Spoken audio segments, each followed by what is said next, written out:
feeling like I need to get this properly moving and going somewhere, so I am going to stick in some more drums. I probably should put some kind of instrumentation in, shouldn't I? But I feel like I need a more definitive kind of kick, and I'm going to use Ultrabeat multi-output. I feel like I need a more definitive kick and snare or something to give us more of a I don't know, underpin the rhythm a little bit. If it doesn't work, I can always pull it back out. I quite like that kick. I'm not sure I'm too keen on any of the other sounds of the default kit. Do you know what I think Ultrabeat's a really good drum sort of synth and sampler, or more for I do use the synthy kind of elements of this and the filter and stuff, but I find it a little bit limited. But you know, the fact that you can, if you don't know how to use this, obviously you've got all of the kits that come as standard in Logic with Ultrabeat. If you want to make your own and put your own in, if you use this drag and drop samples kit, then all of these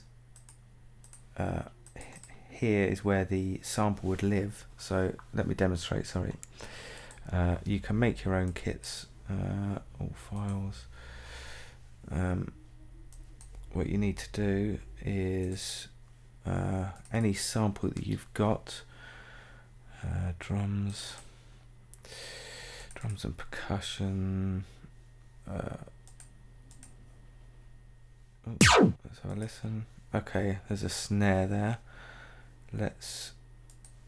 I don't know why, but I like to leave the first two or so samples for my kicks and lay them out pretty much the way they do other drum kits. Obviously, you can do it any way you want. What you will have to do though is when you're dropping in your samples, you'll have to do each one individually, and you'll need to select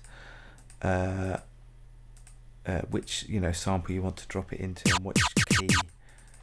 Okay, so that's on that key. That's quite a nice snare actually. Ultrabeat's good because you can adjust the individual volume of each of these. You can adjust the pitch up and down. You've got these envelopes, a sustain option.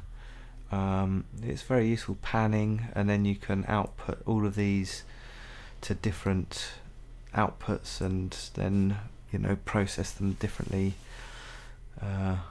in your mixing stage.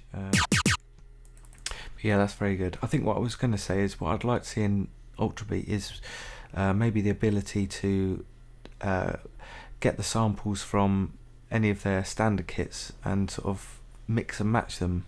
That'd be quite useful. If there would be ways of doing that. You'd probably have to bounce out, say, choose a kit, get a particular sound, record that, bounce it down to audio and then drop it in as a sample, but that could be quite long-winded. But anyway, I digress a little bit. Okay, so I was going to use a standard kit, but now I've got that snare in now, I'm tempted to let's make our own one quickly. Why not? I recently downloaded quite a large collection of drum sounds, and there were some, I don't know where I got it from. It was from a some kind of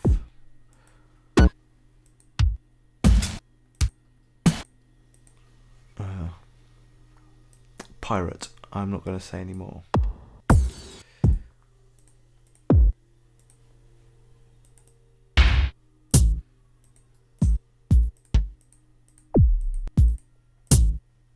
Something, because we haven't really got any sort of low frequencies happening in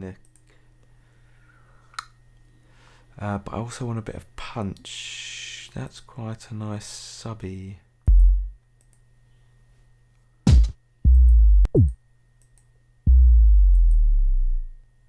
Or maybe that, I could trim that because it's got a little bit of movement in it. I don't know which one.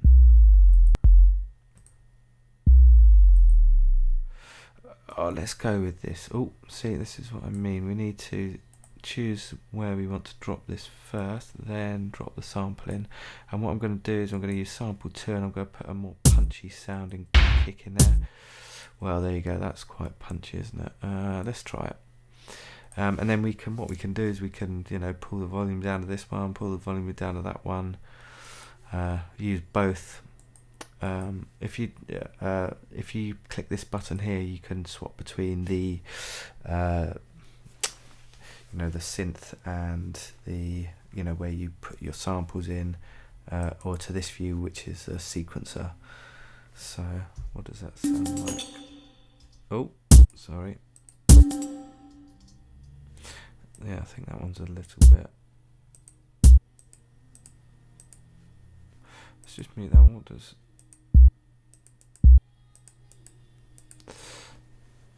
Do you know what? I'm not sure I like that one anymore. I'm going to drop the other one in. I think it was 33, wasn't it?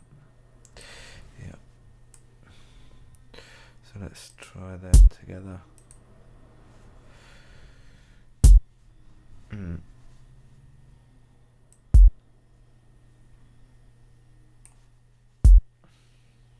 What I might do, because I'm using this second sample as a more of a punchy, I might pitch this up a bit, see what happens. That's quite good. Let's bring it up in volume a bit. No.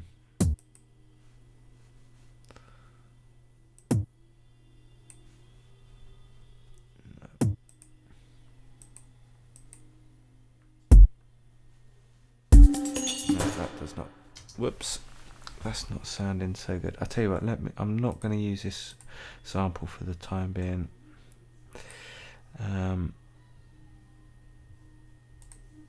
Okay, and the snare, what's that sound like?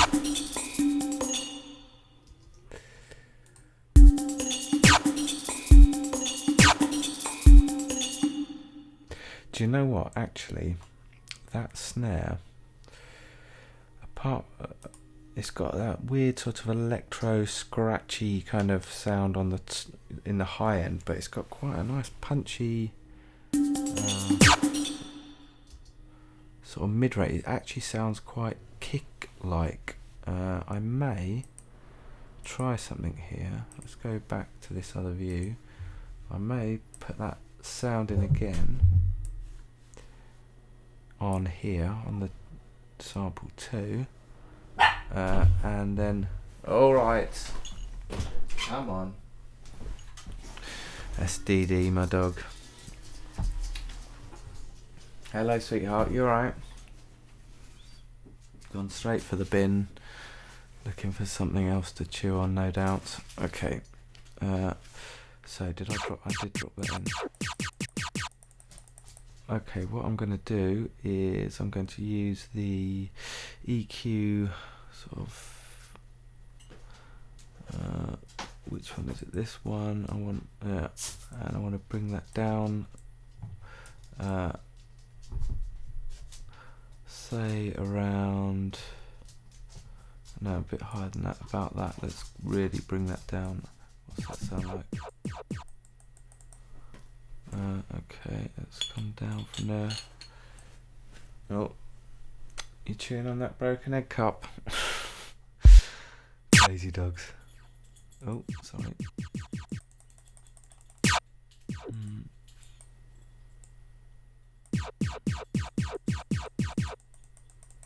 I really like that punchy bit. I might have to bring that down even more. I would like to cut more of that top end out of that sound, so it doesn't sound similar to the snare. Oh, well, let's go with that for the time being. Let's see what it sounds like. Okay.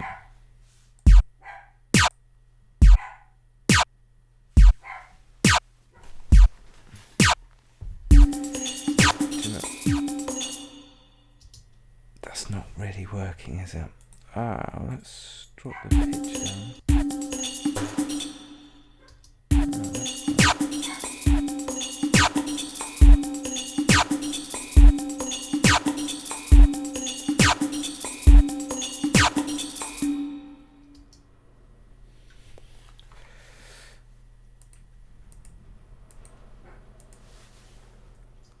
Okay.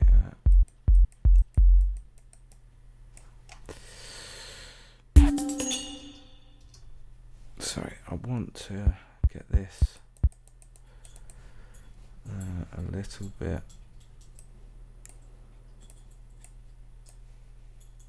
I don't want so much tail on it. That's a bit better, maybe even a bit more, something like that. Okay.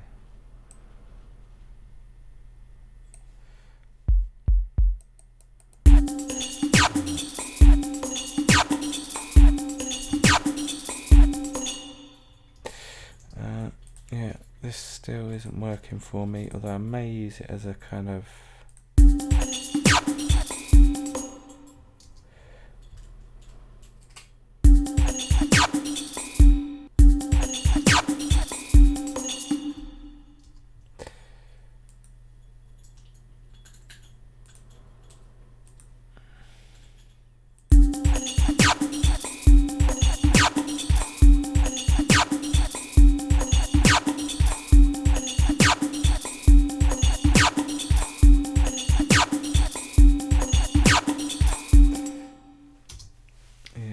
okay, that's quite good. Do you know what? I'm really not thinking that kick is cutting through. It's just not giving me what I need. Let's find a better one.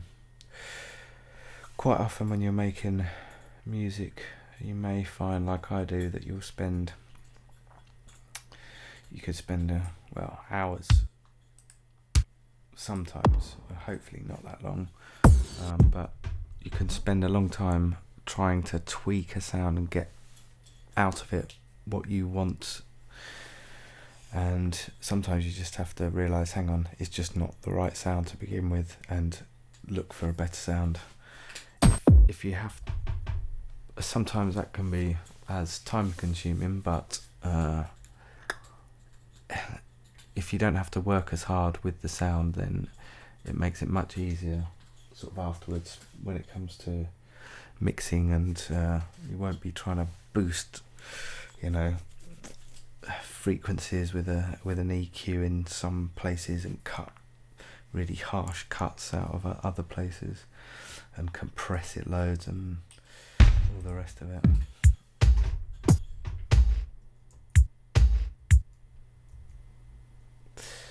I quite like that number 16. Let's give it a go quickly.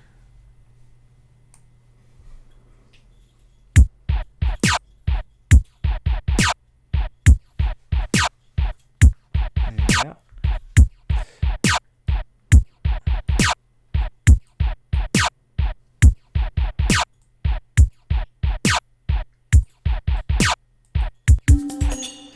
Okay, that's cool. Let's, I think we need some, I'm going to go up to here, I'm going to put some kind of hats in, or should I,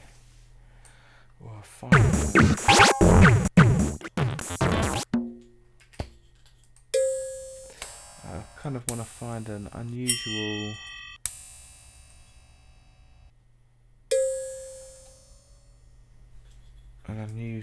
kind of sound that I can make a type of cajon. A sort of hat type instrument out of it, or maybe like a wood blocky thing, or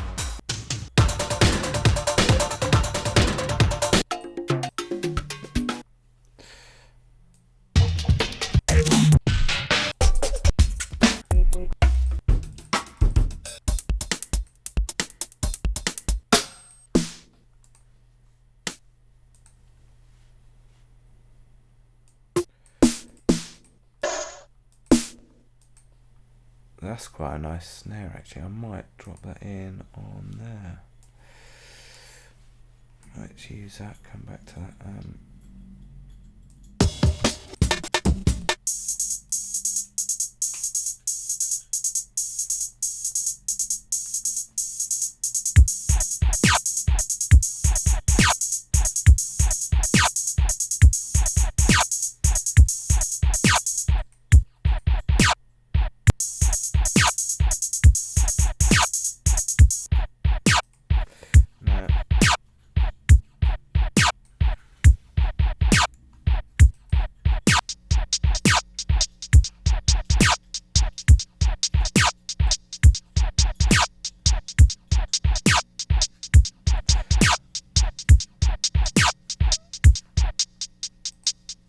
Sorry, let's have a look under there.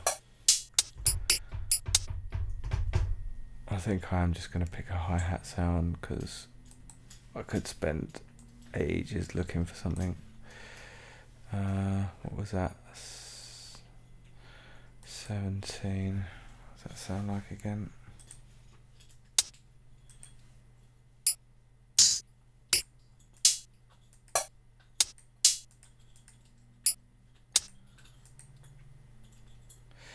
Do you know what, I might put that same one in again and just tweak it slightly.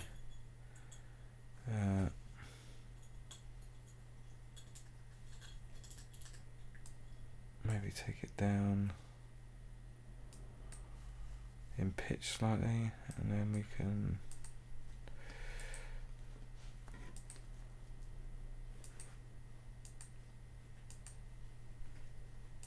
just do something simple for the time being.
That's pretty, to be honest, I've spent quite a long time on this and that is pretty naff, but never mind.